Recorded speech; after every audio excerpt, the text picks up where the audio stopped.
Mga mads, arita karong adlaw magbagdoy-bagdoy ta diri sa kawanangan. Sus naaraman dining makapapas atong nga kahigwaos. Bitaw no, sa tinuod lang ba kanang usay makaingon ta nga usam na tuan yung mga bulak naman ha. Yun na pa no, usa pa yung tanan no, mga unsa dayta kay murag gutom naman ya. Duha ka pin ka oras among biyahe dito pa dong. Siyempre kan mga Pinoy nandiyo sa mga balon pero dito magutman sa dalan ba. Nay narisod nagmapas mo. Ayan, kain. Ayan na naman si Chandy. Yan na. Let's eat. Ay, bagay pa nga yung jacket ko sa damit ko. Okay lang. Hala ka dyan. Ayan. Kain. Huwag ka masyado sa... Bitaw mga mari, makaingon ko ba nga, grabe ni mga farmers diri no? Limang ka nga kining tulips, pila ram ni kabulan sila mulak, makuha man dahil ni, malaya, malawos man dahil ni, pero ang preparation nila ni nga festival ba, grabe, tinuig kayo, sus, grabe gyud makaingon jud ko walop kayo. Pagsulod pa lang ni mo diri mga madi, syempre, bayad mo na bago tulips. Tumataging-ting na 25 pounds, kaya yung bayaran mga madi. Pero okay ra na siya kay 1.5 million tulips man sa di mo makita sa sulod.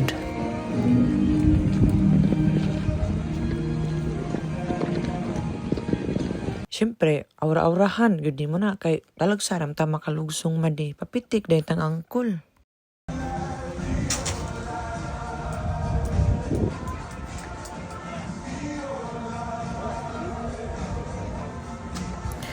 Unya, i-share na ko sa inyo mga madibis kagwa mo nang utana ang tag-iya diri si pamilya ni sila si Bear family, si Stuart Bill, si Uncle Stuart ug si Sam Bear no mag-ama ni sila.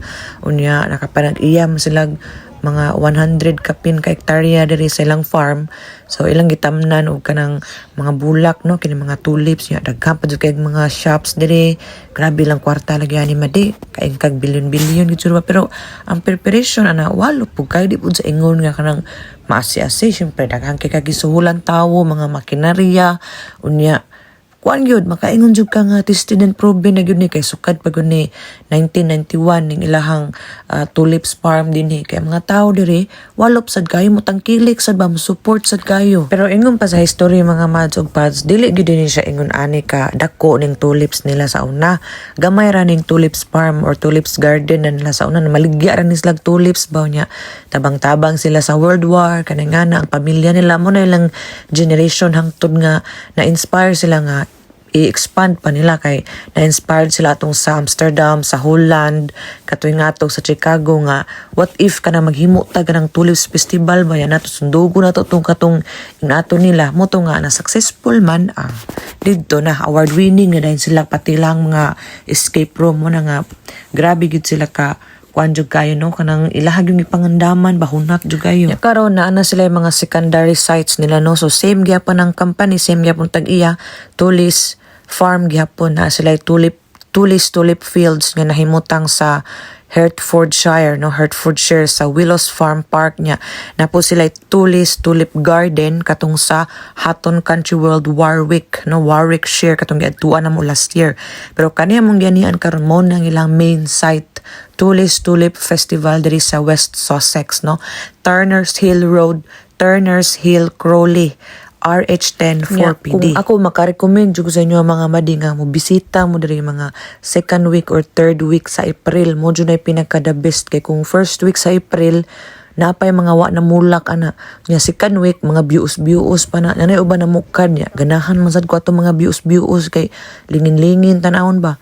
pero kung gusto pug ka nang bukad na ako na mga last week sa April kay wala namang guna inig ka mga first week sa May wa na nangalaya na nangapupo na siya so ang peak bloom gyud na niya mga third week sa April gyud recommended gyud na siya kay mga nindot na kayo ang mga rose sa mga bulak as in tanan gyud nga mga bios na mulak na gyud siya na lang gyud mo mga kabsat ha mga kapatid ko na mga Tagalog diyan medyo nahihirapan akong magkalisod-lisod magtagalog pa-Englisha na lang ko. Ay lang ko patagaluga kay kapo jud kay mag-adjust huna muloding pa ka.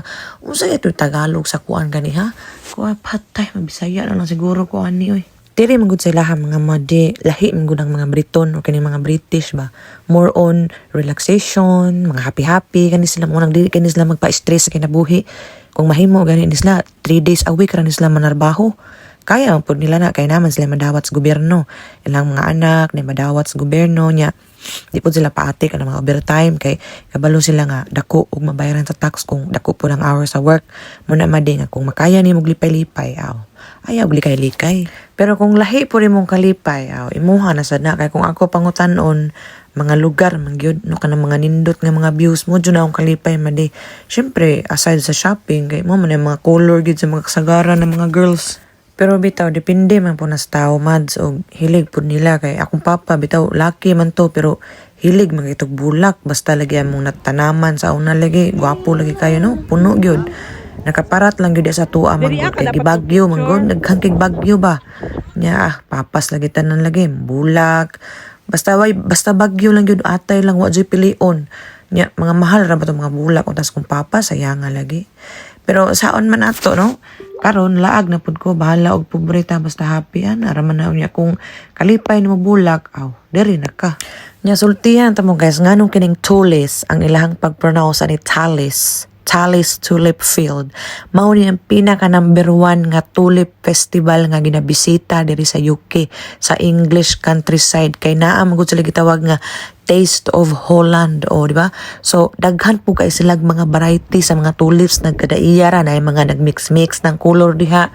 Nya 1.5 million tulips pagud ang ilahang gitanom diri sa naa sa 100 to 130 different varieties. Unya, ang atmosphere, Dutch-themed atmosphere, mura kag naa sa Netherlands kay na mga windmill, na mga kinaraan type nga mga kuanya na pa yung mga musician ya daghan pa jud kayo og mga instagrammable nga mga photo spots no na sila yung mga photo unique installation na yung mga dagkong sapatos na yung mga boot na yung mga piki-piki kunuhay nga mga tulips unya na pag yung mga entertainers or mga actors nga naglibot-libot na yung mga musicians na yung mga fairy na ay mga kuyaw kay dating murag mga manika unya daghan na pud ni sila location ang main katong West Sussex kini among ganian ang Warwickshire ug Herefordshire hasta lisod kalito ko na mga share na diri share unya kung gusto po mo mapalit mga madi og mga giveaways or souvenir pasalubong ninyo dira or kung gusto mo nga namo remembrance napud sila shop diri syempre mga merch nila dala pang warta nagagyapon nga suyop tanan ba mga souvenirs ref magnet gusto kag mga pasalubong so pwede ka diri mamili na diri tanan nimong gusto nga mga souvenir or remembrance so mahal-mahal lang gyud pud siya no may pag mo TikTok